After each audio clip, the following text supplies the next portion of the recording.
Welcome everybody! How are you doing? This is not quite VFR, but it's still me, Red, your boy. And I am riding a CM400 CM400T. Jeez, I can't speak. With a I have a backrest for once, and that's pretty cool. Five speeds. I've reached the potential. I've reached the 5th speed, and it's not shifting anywhere anymore. All right. The mirrors are massive. Not a big fan of it, but it is what it is. It's a classic bike. Oh, I never had that sound of keys. Here we go. Now it'll be nice and quiet. About 300 pounds here. 2 cylinders. 390 cc's, or as the name suggests, about 400 to round this all up. About 43 horsepower. And that's really comfortable. I have the seats. I have the back seats. And the Harley owners, bloody hell, wave at me when I'm on it. And it's a Honda. And I have a Honda already. You know, it's just what type of Honda you have. Yeah, those Harley owners, man, I'm telling you, there's something else. But anyway. Oh geez, my tachometer is escaping. I'll have to adjust that. Other than that, everything is really cool. It vibrates a little bit, but nothing too crazy. It's a really cool city bike, but it's not that I'm saying that it can't handle highway speeds. It can. The top speed of it is just south of 9 miles.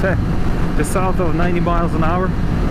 Obviously, I'm not going to go to those speeds yet. This bike went through a little bit of a tune-up, so the carbs were synced, the valves were synced and tuned. New spark plugs, new tires, new chain, so basically kind of new drivetrain, at least tuned. Very comfortable riding position. Excellent weather for riding. And I bought this thing. I bought this thing for a very good price, and it's complete. What's most important, it has all the features. It has the backrest, it has the luggage rack, it has the saddlebags too. Probably not visible, maybe are visible, but that's very, very convenient. And the highway bars with highway. Oh, that was that's a big pump right there. Highway pegs. Ow. Yeah, with that seat back, with the backrest, it kind of, you know, with the backrest, it pushes you a lot when you're jumping. Actually, I should probably drop. Oh, there you go, 9 and 0, so that I know how long I can ride.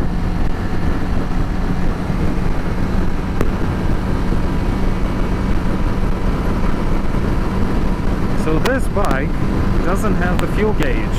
It's very old, very mechanical. There's not much of electronics going on, really. Turn signals, headlights, and the backlights, and that's about it. And some indicators here, and that's all you have. There's no ABS, obviously. It's from 1979. Back then, our probably ancestors didn't even know about ABS. They probably were thinking of possible seize system,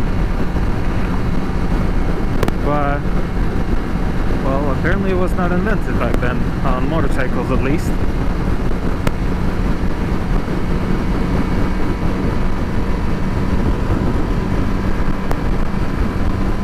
Really, really cool bike, man. I'm telling you. Oh! I'm cruising at the speed of 60 miles an hour. 6,000 RPM or so. See, it's jumping. It's like a steam locomotive.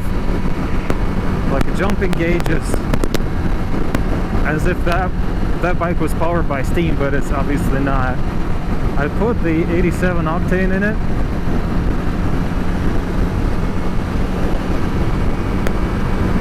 But it should be plentiful for this bike. I will have to research on, well, I've read that some people put 87, 89, but I really will have to research on what the proper fuel for this bike is, because it is carburetor and those carbs they're old. But and really I don't know what gas they take, and I'm not sure if back then the gas was ethanol kind of compensated. I think back then gas was just gas with lead in it, but no ethanol. Now there is no lead, but there is ethanol. I'm not sure how those carbs react to it. So if you do know, drop a comment and tell me if you have an old bike, like prior 80s prior or 85 prior. Let me know if what type of fuel you use. Yeah, boy. Everyone is waving at me on this little turn. That's amazing. It's just, you know, I'm having as many smiles as I had back when I was riding and learning how to ride. Yeah, those little bikes give you smiles. You know, and as some people say, you know, yeah, it's a small bike, right? 400 cc's, and it's good for beginners, but I'm not a beginner now. I would call myself an amateur, because I did put some miles on the bikes, on few bikes now. So I'm sitting on about 10,000 miles total. Not a lot. Maybe not even 10, maybe 8,000, but still, I'm not a beginner. I've been riding for 4 years now, and I've ridden different bikes, but this bike is for everybody. Why would you just tell people that, okay, get a 400 or get a 300, 250, get a 500, get a 600 first? No, get whatever you're comfortable with. If you're like me, mindful about your spending and your money, get whatever you want. Get your dream bike so that you don't have to resell your old bike and really get whatever you need. You're basically postponing your dream bike, and you don't have to. Just buy what you want. However, here's a little but. It depends if you can control it. Depends if you can control your wrist. I know I can control my wrist. I've ridden so many bikes now, and really I'm not pushing bikes to its limits. I'm not a racing driver or anything. I'm here to enjoy the time on two wheels, and so should you. So grab a bike, whatever it is, a tiny one. Grab a Suzuki TU250, exact bike that I learned on how to ride. I had a blast. You know, the seat was not very comfortable, but it was great. It was a great bike.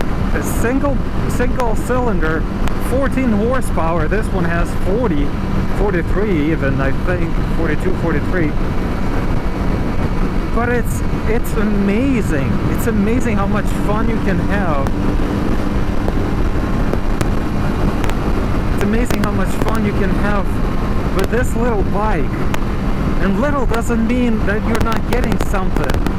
Little means just you have a little bike, easier to control, easier in fuel, well, not always necessarily. This one is probably the same. I'm getting on probably this one the same MPG as on my VFR, which is a lot heavier bike by about 200 some pounds. This one is a bicycle comparing to it, but again, you have less space in your garage, well, pick that one up. It's very short wheelbase, very flickable. I would say extremely flickable, simply because its weight and how short it is. But that what makes those bikes unique. You don't see those very often. And guess what? 42 years old, riding just fine. Riding just fine.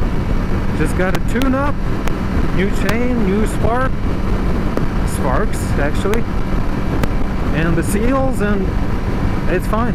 It's great. It's a wonderful thing. And I'm cruising 60 miles an hour at 6,000 RPM, and it feels comfortable.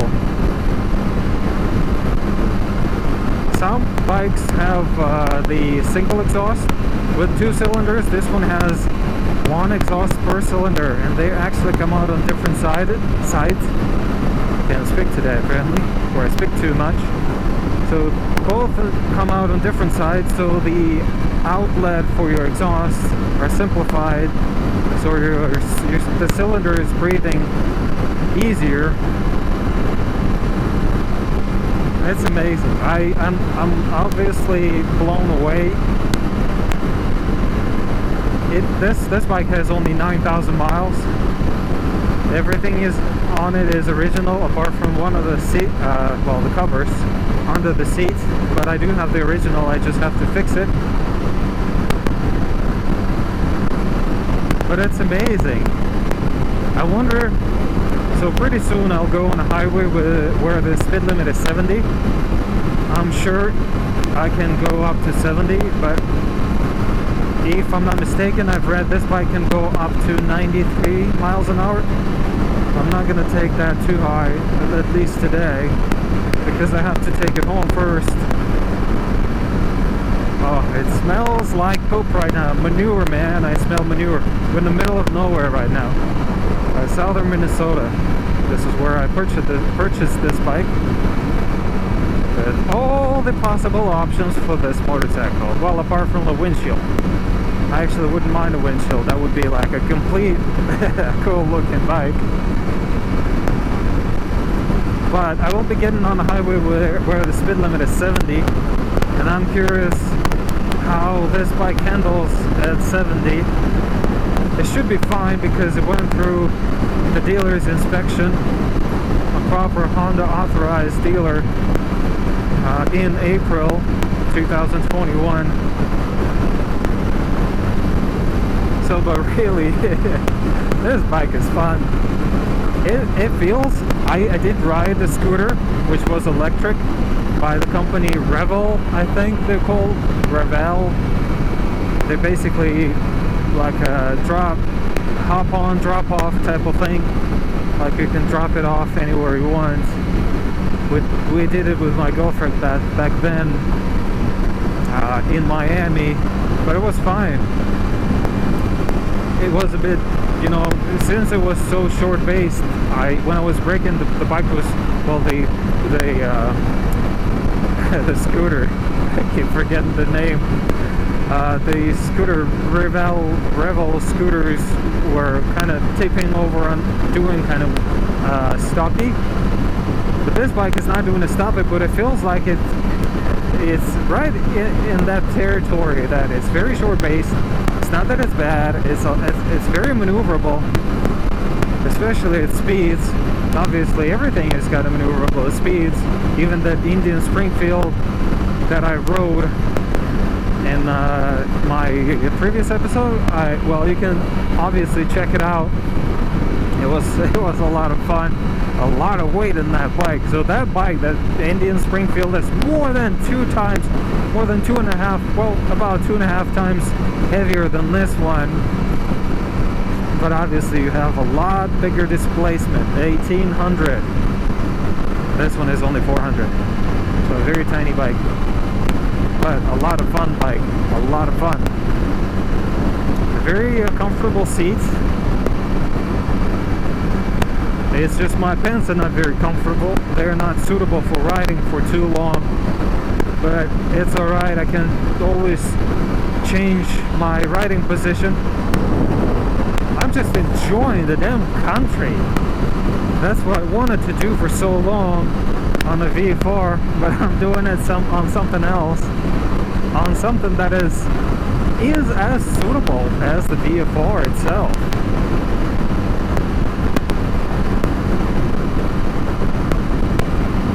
Pretty nice, pretty nice. Well, in any case, guys, I don't want to bore you down with this one, with this little 1979 CM400T. It's a little Honda, if I didn't say that. It's a little Honda. So keep doing what you're doing, enjoy, safe rides, and we'll see you in the next one. Take care and goodbye.